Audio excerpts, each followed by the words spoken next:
We are living through a time that feels like the end of the world. An inflection point at best, a catastrophe at worst. Not an orchestrated collapse, but a steady erosion marked by a constellation of failures, loud and quiet. The fear of multi-systems collapse is no longer distant. It's ambient, it's everywhere. It's happening as we speak. Democracy caving to authoritarianism, 100-year floods occurring every few years. Our political, ecological, economic, and social systems are all under severe strain. And inside us is a growing feeling of desperation, exhaustion, and numbness, making it hard for us to believe that not only is a just, sustainable future possible, but that it's worth building. But what if collapse weren't just an existential threat? What if it were a signal to question who and what we are willing to become? Because when systems collapse, it's not just infrastructure and technology that fail. Collapse is not only material, it's moral. Because when we lose our moral center, when we normalize chaos and cruelty, we become numb to the suffering of others, and it begins to unravel us from the inside out. Collapse makes our world feel smaller, our imaginations dimmer, and our futures less hopeful. Collapse is inevitable. What we do in response is not. I am a professor and ecosystem strategist for planetary and democratic futures. I am hopeful for our collective future and believe it is worth fighting for because I know that collapse is not absolute. It's uneven and slow and fast.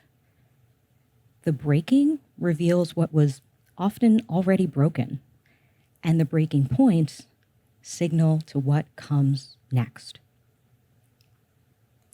Some collapse is cyclical, natural, and necessary for renewal.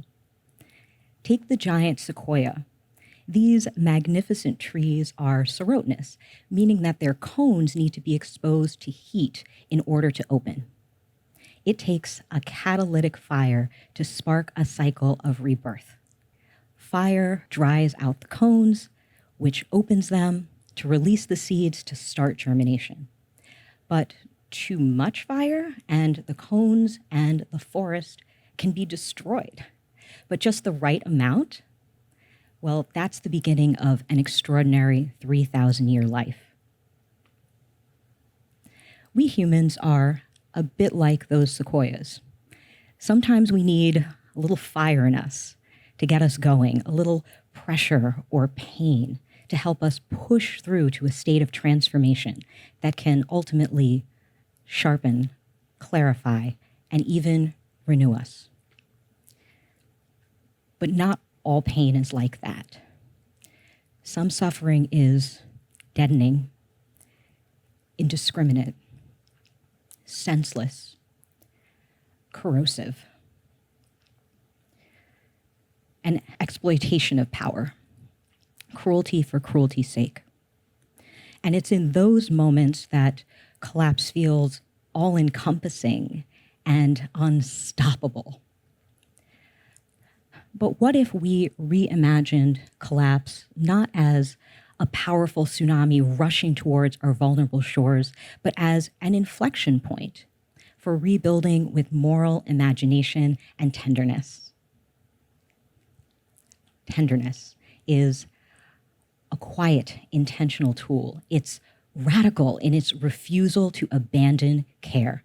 It mends the broken pieces that suffering and chaos leave behind. To engage it, we need to do something radically countercultural. We need to be still, because collapse is chaotic. Stillness focuses our intention and attention to reclaiming our moral center. Stillness makes space for us to listen quietly to our soul and to hear what is beyond the sound and the fury.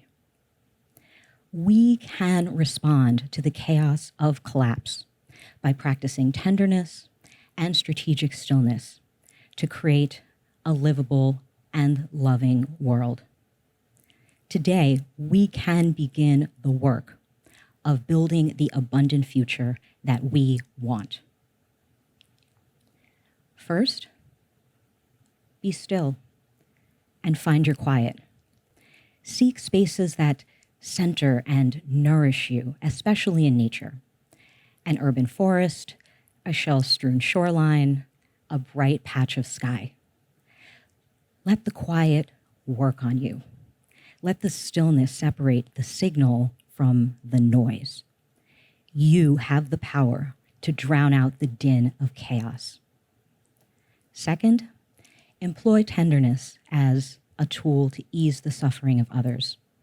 Suffering is a natural part of our human condition, and we are most embodied in our humanity when we seek to ease the suffering of others. Every bit of suffering that we release from the world is an antidote to the chaos and the collapse. Third, make space to honor the changes and transitions in your life. Our modern lives are starved for the kind of ritual and placemaking that sustained our ancestors. We need ceremony for survival. And finally, do the inner work of reclaiming your moral center, not by aspiring to perfection or adhering to dogma, but by opening your aperture of care for others.